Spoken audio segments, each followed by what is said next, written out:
छात्रों, आज हम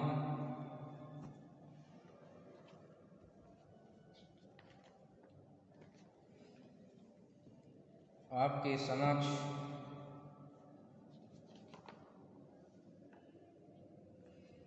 श्रीलाल शुक्ल द्वारा रचित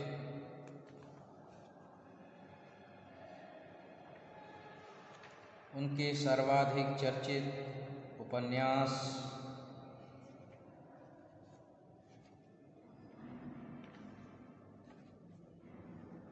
राग दरबारी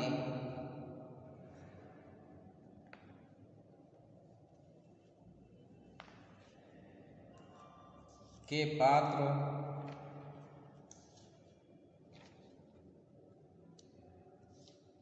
रंगनाथ के चरित्र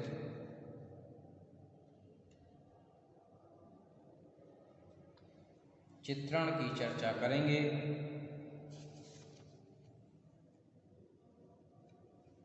क्योंकि इस उपन्यास में वैद जी के उपरांत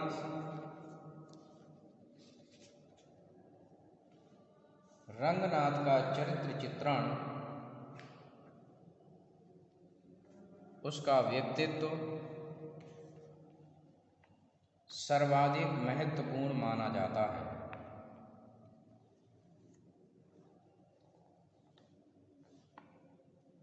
और ये चरित्र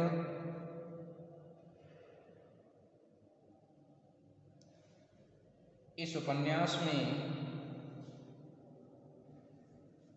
प्रारंभ से लेकर अंत तक अर्थात आद्योपांत बना रहता है। तो पहले हम रंगनाथ का परिचय प्राप्त करेंगे, तत्पश्चात उसके चारित्रिक विशेषताओं की चर्चा करेंगे। रंगनाथ एक शिक्षित नवयुवक है। उसने इतिहास विषय में एमए किया है और रिसर्च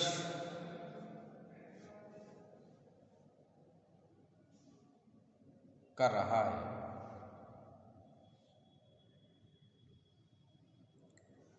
वैद जी रंगनाथ के मामा हैं, जो कि सिब्बालगंज में घटित होने वाली सभी घटनाओं के सूत्रधार हैं।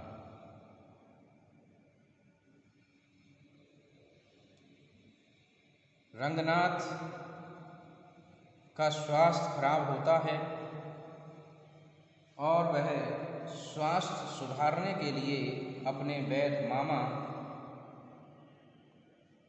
के घर पहुंचता है। वहां उसे उसके मामा वैद जी, उसके ममेरे भाई रुपन बाबू तथा बद्री पहलवान मिलते हैं।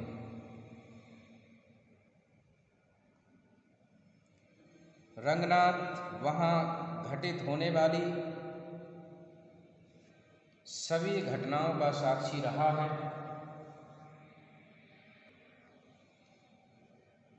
और इसके साथ ही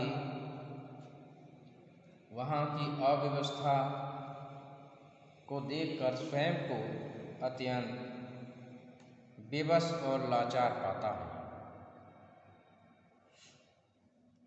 और अंत में उन कुव्यवस्थाओं को तोड़ने में असफल रहने पर वह स्वयं को वहां से पलायन कर लेता है। एक बेरोजगार व्यक्ति की छटपटाहट का प्रतिनिधि पात्र रंगनाथ है। उसके चरित्र में अनेक विशेषताएं हैं। वह युवा वर्ग का प्रतिनिधित्व करता है। रंगनाथ आधुनिक युवा वर्ग का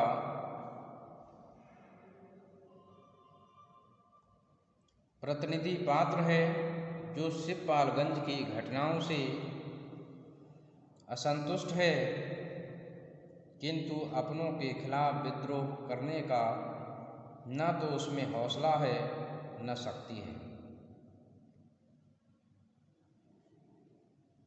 रंगनाथ के रूप में बुद्धिजीवी वर्ग की ये छटपटाहट, ये उसकी विवशता साफ देखी जा सकती है कि बुद्धिजीवी वर्ग चाहते हुए भी उन व्यवस्थाओं में परिवर्तन नहीं ला पाता और स्वयं को बेबस और लाचार पाता है।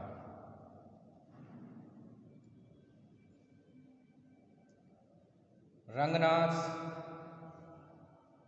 अत्यंत संवेदनशील व्यक्ति है।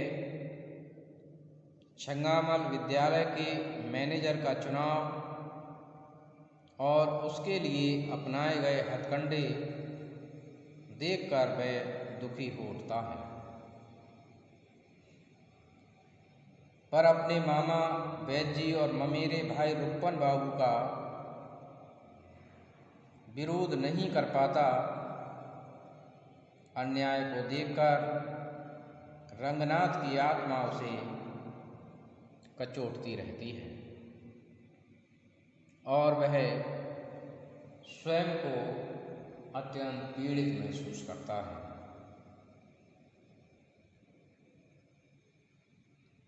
इसके साथ ही तार्किक बुद्धि से युक्त भी है रंगनाथ का व्यक्तित्व। रंगनाथ तर्कशील युवक है। जीवन के तथ्यों को वह तर्क की कसौटी पर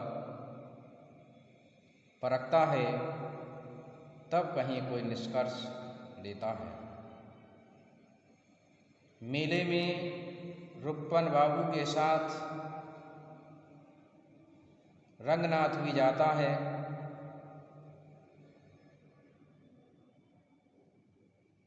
परंतु एक सिपाही की मूर्ति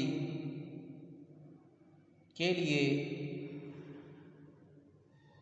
लोग वहां देवी की मूर्ति के रूप में स्वीकार करते हैं।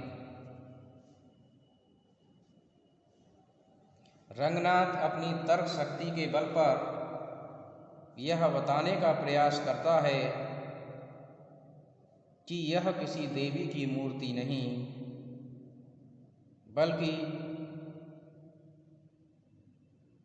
किसी सिपाही की मूर्ति है, क्योंकि वह पुरातत्व का विद्यार्थी रहा है।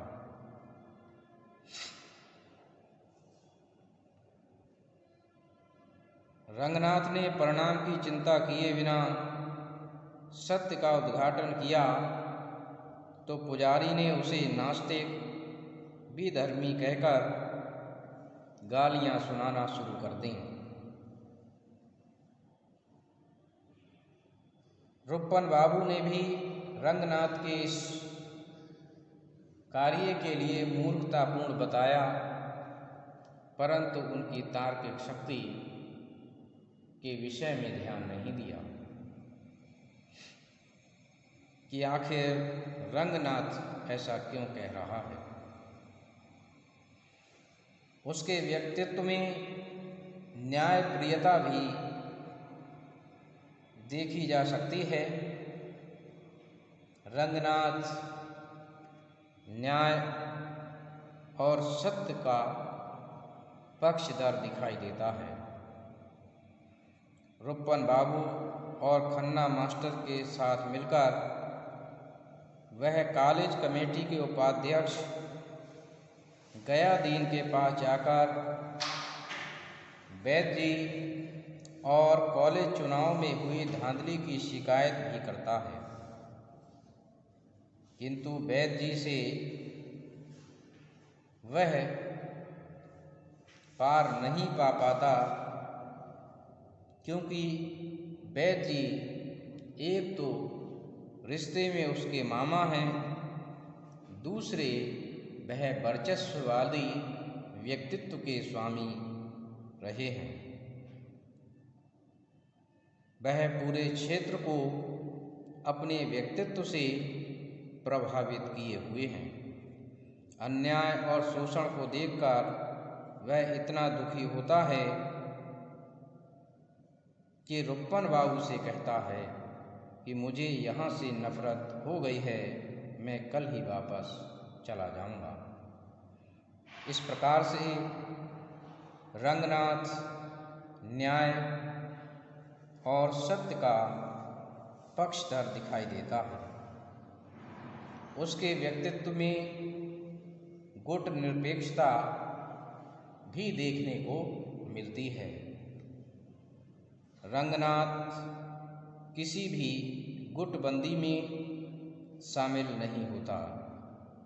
बुद्धिजीवी किसी गुटबंदी का इल्जाम लगते ही बिदकने लगता है। यही हालत उसकी तब होती है जब मालवीय मास्टर गयादीन से कहते हैं, रंगनाथ जी इस मामले में हमारे साथ हैं। रंगनाथ ने तुरंत सिर हिलाकर कहा, मैं किसी के साथ नहीं हूँ। इनके साथ इस मामले में ज्यादती हो रही थी, इसीलिए मुझे इनसे हमदर्दी है।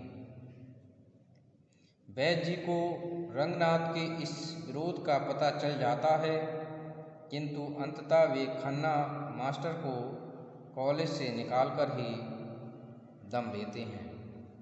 इस प्रकार हम देखते हैं कि रंगनाथ एक शिक्षित युवा बेरोजगार व्यक्ति का प्रतीक है, जो रटी रटाई पुस्तकों ने स्वप्नजीवी बना दिया है। क्योंकि पुस्तकों में कुछ और लिखा होता है, परंतु समाज की जो वास्तविकता है वह कुछ उससे अलग ही होती है। वह उस बुराई को दूर करने का उपाय भी नहीं कर पाता। उसका जोश ठंडा पड़ जाता है और वह शिवपालगंज से पलायन कर जाता है। तो इस प्रकार से रंगनाथ का व्यक्तित्व विविध आयामी है और आपने इसको समझा होगा। धन्यवाद।